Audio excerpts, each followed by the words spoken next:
Good afternoon, everyone. Thank you for joining us. The Secretary General, as you know, is back from the G20, and I just want to say he has a very busy schedule, so we'll try to keep it short. Secretary General, please go ahead. Good afternoon. I have just returned from the G20 summit in Rio, and COP29 was very much on the agenda. I urge G20 leaders to instruct their ministers and negotiators to secure a compromise, to secure the success of the COP, and to secure a new ambitious climate finance goal at COP29. And I heard leader after leader stress the importance of concrete success. Delegations and the COP presidency are now working hard to find common ground. But as I said in my opening remarks here, the clock is ticking. COP29 is now down to the wire. I sense an appetite for agreement, but areas of convergence are coming into focus.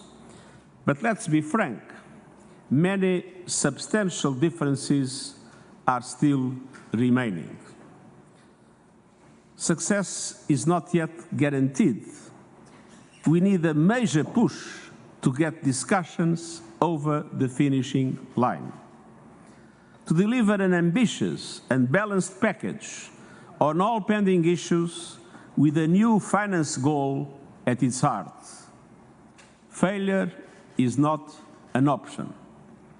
It might jeopardize both near-term action and ambition in the preparation of the new national climate action plans, with potential devastating impacts as irreversible tipping points are getting closer. It would inevitably make the success of COP30 in Brazil more difficult. And so, allow me to repeat, what we need is clear: agreement on an ambitious new climate finance goal in Baku in the context of a balanced set of decisions. Through its different components, that goal must mobilize the finance developing countries need, and the surge of finance is indeed essential. Essential to ensure all parties can deliver new national action plans aligned with 1.5 degrees as they must, the new NDCs.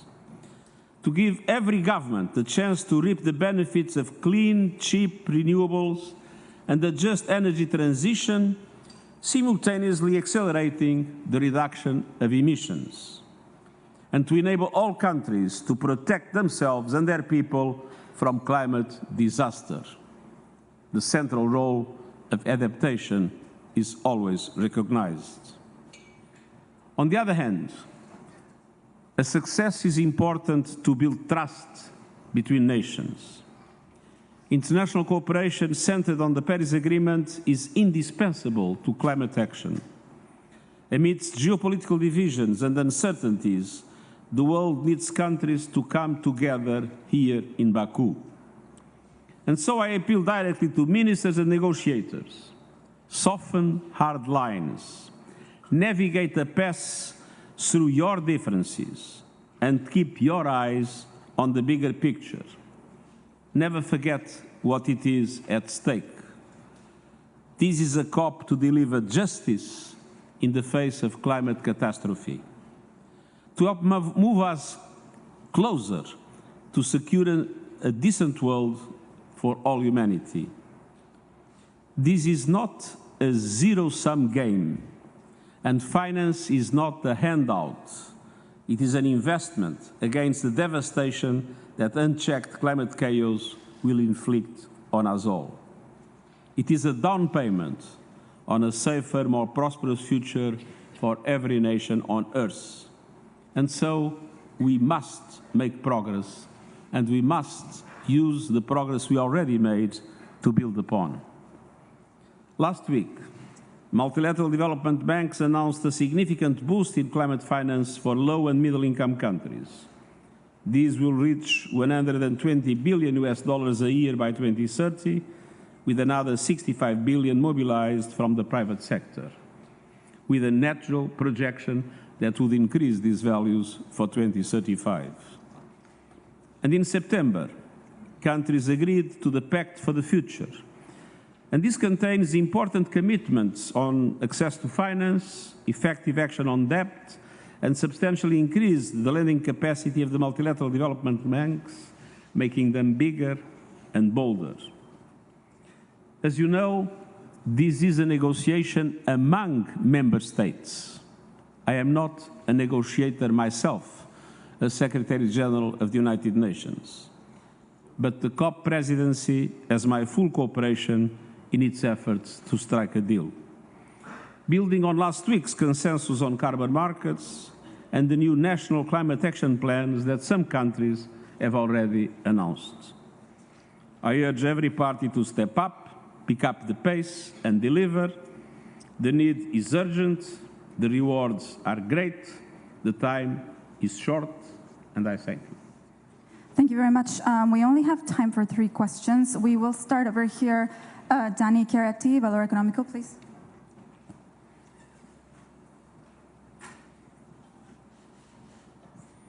Thank you. Thank you, Mr. Secretary.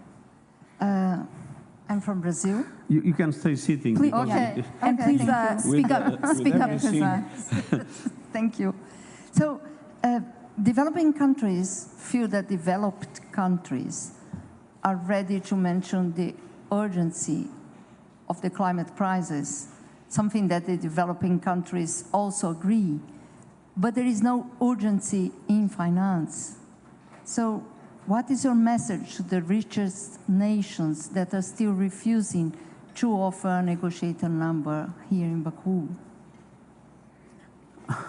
I do believe that we are coming to a moment of truth.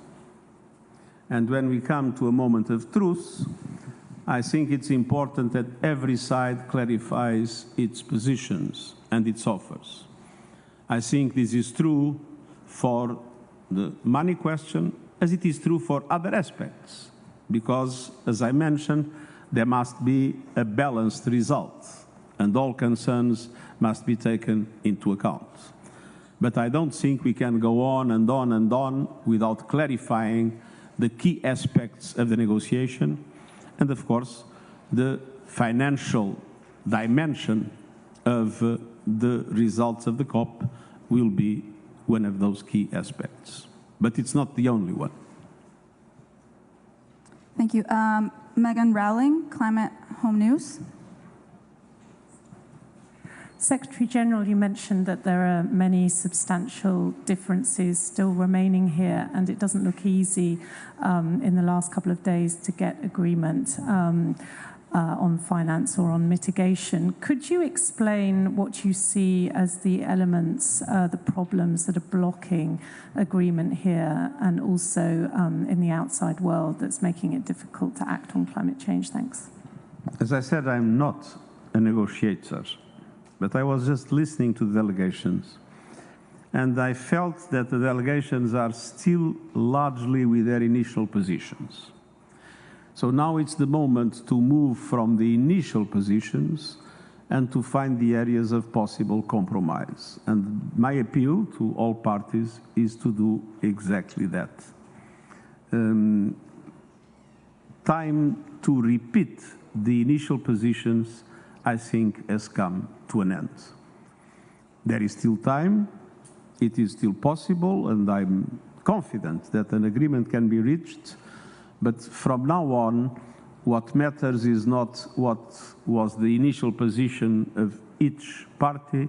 What now matters is how to find a compromise that allows for an ambitious result in relation to the new global goal, because finance is in the center of this COP, but at the same time to take into account the concerns of all other countries in relation to the different aspects that are relevant for the future of our battle against climate change.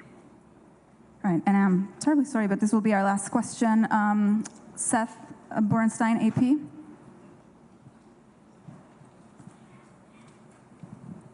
Thank you. How much of a setback is the lack of language from the G20 in calling for a transition away from fossil fuels? Because there's fear that that lack of language will repeat itself here in Baku. What would it do to efforts to save 1.5 if whatever comes out of Baku does not specifically reiterate the Dubai language of need for a phase out or transition? Well, there are areas of language and there are areas of reality.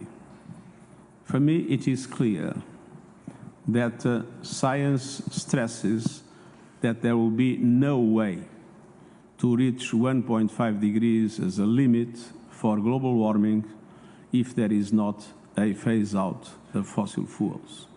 Of course, a phase out of fossil fuels in the context of a just transition.